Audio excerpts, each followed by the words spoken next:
जय हिंद। स्वागत है आपका डेली करंट अफेयर की क्लासेस में।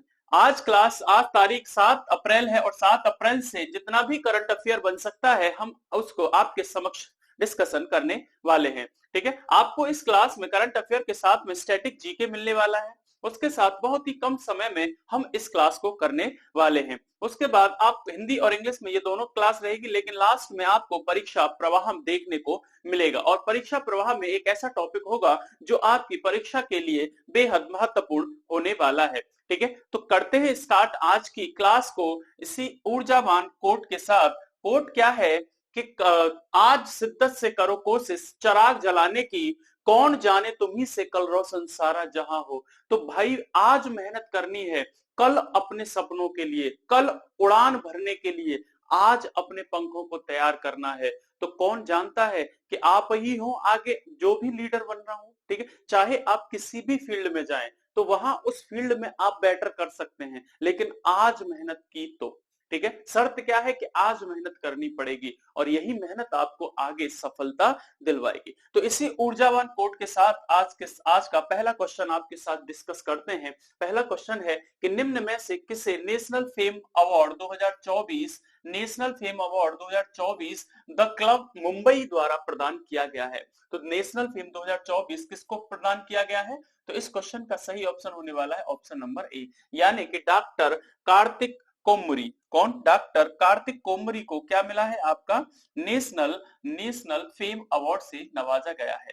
ठीक है, ये आप देख पा रहे हो पिक्चर, ये आपके कार्तिक कोमरी जी हैं। ठीक है, ये कौन है? तो ये एक फेमस आपके ऑर्थोडोंटिक्स और दंत चिकित्सा विशेषज्ञ हैं। ठीक है, उत्कृष्ट रोगी देखभाल के लिए ये इनको प्रदान किया गया है। ठीक है, पुरस्कारों का उद्देश्य क्या है? यानी कि ये जो आपके फेम अवार्ड दिए जाते हैं, यानी कि नेशनल फेम अवार्ड दिए जाते हैं, इनका उद्देश्य क्या है कि प्रेरक उपलब्धियों और उनके क्षेत्रों को में सकारात्मक प्रभाव का जश्न मनाना। ठीक है, जो भी अपने क्षेत्र में जाकर के एक उत्कृष्ट योगदान उस क्षेत्र में निभाता है तो उसके लिए आपको नेशनल फेम अवार्ड दिया जाता है। तो 2024 का ये किसको मिला है? तो ये आपका कार्तिक कोमरी जी को मिला है। ठीक है, आगे बात करते हैं। अगला क्वेश्चन है आपका कि हाल ही में किस देश ने दुनिया दुनिया का सबसे शक्तिशाली लेजर बनाया है? तो दुनिया का सबसे शक्तिशाली लेजर किस देश ने बनाया है? तो ये आपका होने वाला है रोमानिया। किसने बनाया है? तो रोमानिया ने देश का दुनिया का सबसे शक्तिशाली लेजर बनाया है।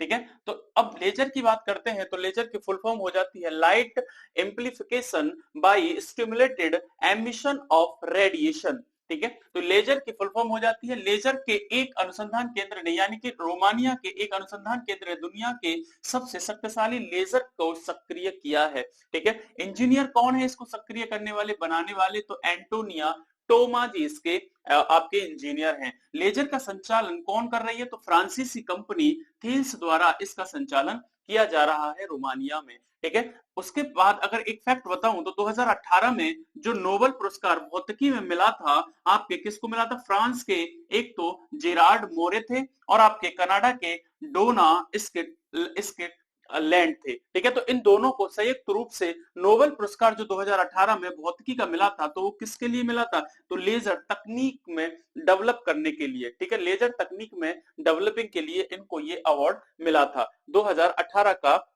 नोबेल पुरस्कार।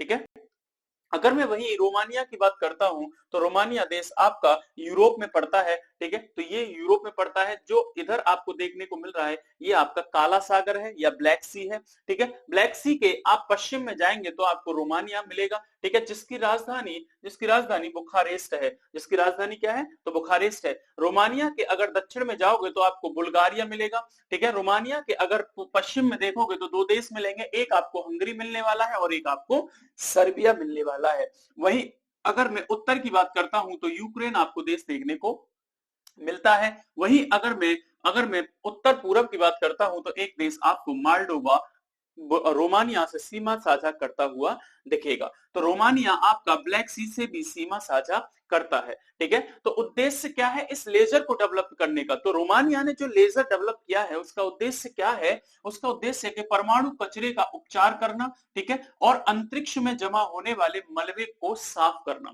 जो अंतरिक्ष में मलबा, जो हमारे द्वारा भेजे गए अंतरिक्ष का जो भी अंतरिक्ष में भेजा गया हमारे द्वारा उपग्रहों का जो मलबा है उसको साफ करना इसका उद्देश्य रहेगा। रोमानिया की आपने लोकेशन देख ली, ठीक है। रोमानिया की राजधानी बुखारेस्ट है, मुद्रा यहाँ की रोमानियाई लियू है, प्रधानमंत्री लुडोविक ओरबान है और राष्ट्रपति यहाँ के क्लाउस जोहानेस यहाँ के राष्ट्रपति हैं। वही अगर रोमानिया के एक फैक्ट की बात करूं तो ये 2004 में आपका नाटो का सदस्य बनता है। तो रोमानिया ने नाटो की सदस्यता कब ली थी? 2004 में ली थी और 2007 में ये यूरोपीय संघ का सदस्य बना था। तो किसका? तो यूरोपीय संघ का सदस्य ये 2007 में बनता है रोमानिया और 2004 में नाटो का सदस्य बनता है। इतनी बातें इसमें आपको याद रखना है। अगर मैं आगे बात करता हूं क्वेश्चन नंबर नेक्स्ट की, तो हाल ही में किसे विश्व बैंक आर्थिक सलाहकार पैनल में शामिल किया है? तो आर्थिक सलाहकार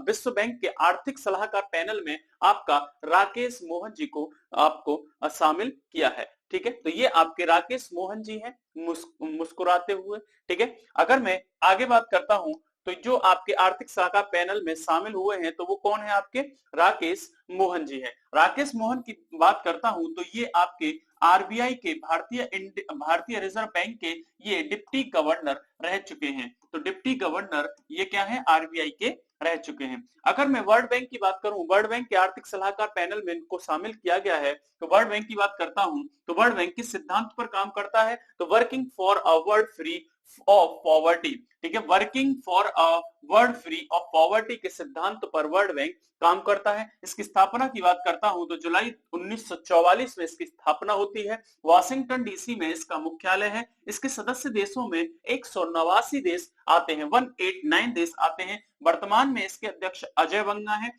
और सीईओ इसके अंशुला कांत जी हैं, ठीक है। तो ये आपकी वर्ल्ड बैंक के बारे में कुछ जानकारी थी। अगला क्वेश्चन देखते हैं। अगला क्वेश्चन है कि हाल ही में एसजेवीएन लिमिटेड ने 15वें सीआईडीसी विश्वकर्मा पुरस्कार 2024 जीता है। यह किस राज्य में है? तो ये आपको बता दें कि हिमाचल प्रदेश राज्य में है। कहां पर है? तो हिमाचल प्रदेश राज्य में है एसजेवीएन।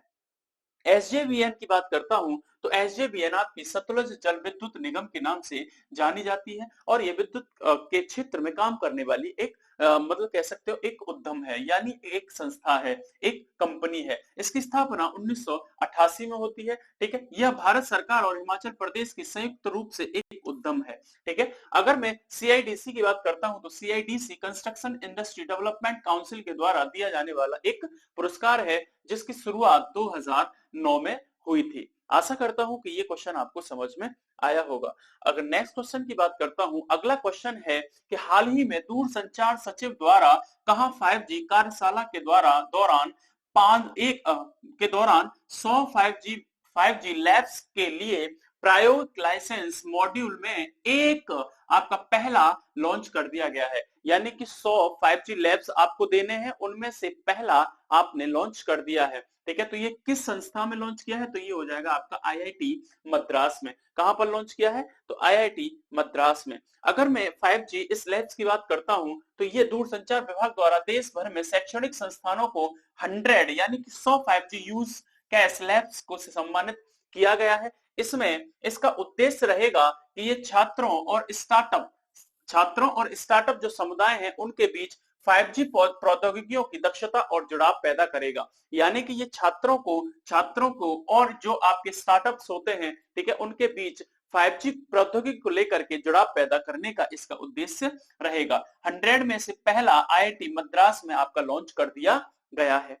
अगले क्वेश्चन की बात करता हूं तो राष्ट्रीय हस्त निर्मित दिवस कब मनाया जाता है? ठीक है, नेशनल हैंडमेड डे सेलिब्रेटेड, ठीक है, तो कब मनाया जाता है? इस क्वेश्चन का सही ऑप्शन होने वाला है ऑप्शन नंबर सी, यानी कि 6 अप्रैल को ये मनाया गया है। ऐसे समझिए मनाया जाता नहीं है कि मनाया गया है ना। इस क्वेश्चन में ये होना चाहिए कि मनाया गया है। ये जनरली क्या होता है, जनरली क्या होता है कि अप्रैल माह के पहले शनिवार को ये मनाया जाता है। तो अप्रैल माह के पहले शनिवार को ये मनाया जाता है और इस बार जो शनिवार पड़ा था वो आपका 6 अप्रैल को पड़ा था, तो इसलिए ये 6 अप्रैल को मनाया गया है। ठीक है, इसका अगर मैं इसके उद्देश्य की बात करता हूं तो ये छोटे व्यवसायों के महत्व और अर्थव्यवस्था में उनके योगदान की याद दिलाने के लिए प्रेरित करता है। ठीक है, तो हैंडमेड डे आपका 6 अप्रैल को सेलिब्रेट किया गया था, है ना। इस बार इसकी 2024 की जो आपकी थीम बनी थी वो थी आपकी कि हस्त निर्मित उत्पाद खरीदें।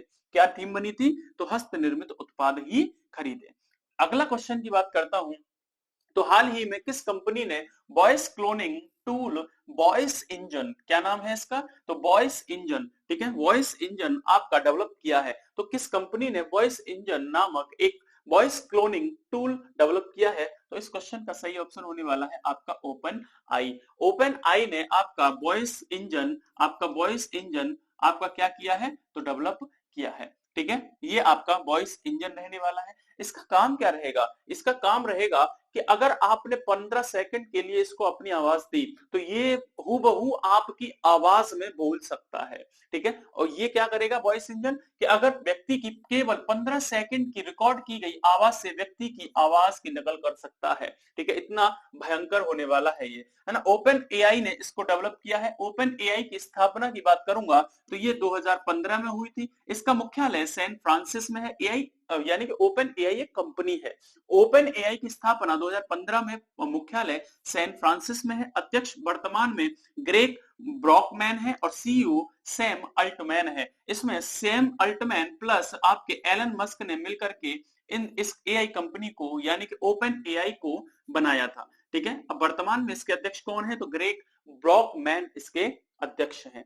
ठीक है, आगे बात करता हूं। अगर मैं नेक्स्ट बात करता हूं तो आपका परीक्षा प्रवाह यहां से शुरू होता है। तो परीक्षा प्रवाह में क्या रहेगा? परीक्षा प्रवाह में आपको एक टॉपिक मिलेगा, स्टैटिक जीके से संबंधित आपको एक टॉपिक मिलने वाला है जो कि आपकी परीक्षा में बार बार यहाँ से प्रश्न पूछे जाते हैं और इनको आप नोट डाउन करके या आप वीडियो को बार बार देख करके या जैसे भी आपको सुविधा लगे उस प्रकार से देख करके आप इसका लाभ उठा सकते हैं। ठीक है, तो आज का परीक्षा प्रवाह में आज का टॉपिक है कि पर्यावरण संबंधी महत्वपूर्ण दिवस। पर्यावरण संबंधी जितना भी महत्वपूर्ण दिवस बन सकता है हम उनको संकलित करके आपके समक्ष लेकर के आ गए हैं। तो पहला है आपका विश्व आर्द्रभूमि दिवस कब मनाया जाता है? तो विश्व आर्द्रभूमि दिवस आपका 2 फरवरी को मनाया जाता है। विश्व वन्य जीव दिवस कब मनाया जाता है? तो ये आपका 3 मार्च को मनाया जाता है। ठीक है, अंतरराष्ट्रीय वन दिवस आपका 21 मार्च को मनाया जाता है। विश्व जल दिवस 22 मार्च को मनाया जाता है। विश्व मौसम विज्ञान दिवस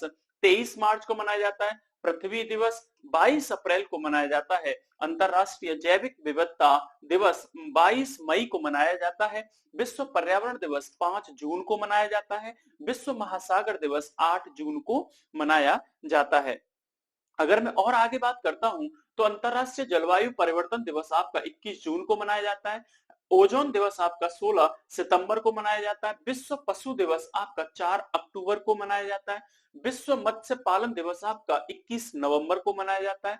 विश्व मृदा दिवस आपका 5 दिसंबर को मनाया जाता है। अंतरराष्ट्रीय पर्वत दिवस आपका 11 दिसंबर को मनाया जाता है। अगर मैं एक और बार इसको रिवाइज करने की कोशिश करूं तो रिवाइज में आपके सामने कुछ इस प्रकार से आएगा कि विश्व आर्द्रभूमि दिवस 2 फरवरी, विश्व वन्यजीव दिवस आपका 3 मार्च, अंतरराष्ट्रीय वन दिवस आपका 21 मार्च, विश्व जल दिवस आपका 22 मार्च, विश्व मौसम विज्ञान दिवस आपका 23 मार्च, विश्व पृथ्वी दिवस 22 अप्रैल, अंतरराष्ट्रीय जैविक विविधता दिवस 22 मई, विश्व पर्यावरण दिवस 5 जून, विश्व महासागर दिवस 8 जून, उसके बाद अंतरराष्ट्रीय जलवायु परिवर्तन दिवस 21 जून, ओजोन दिवस आपका 16 सितंबर, विश्व पशु दिवस 4 अक्टूबर, विश्व मत्स्य पालन दिवस 21 नवंबर, विश्व मृदा दिवस 5 दिसंबर, अंतरराष्ट्रीय पर्वत दिवस 11 दिसंबर को मनाया जाता है। ठीक है, तो ये था आज का सेशन आपके, और आज का जो प्रश्न है वो आपके लिए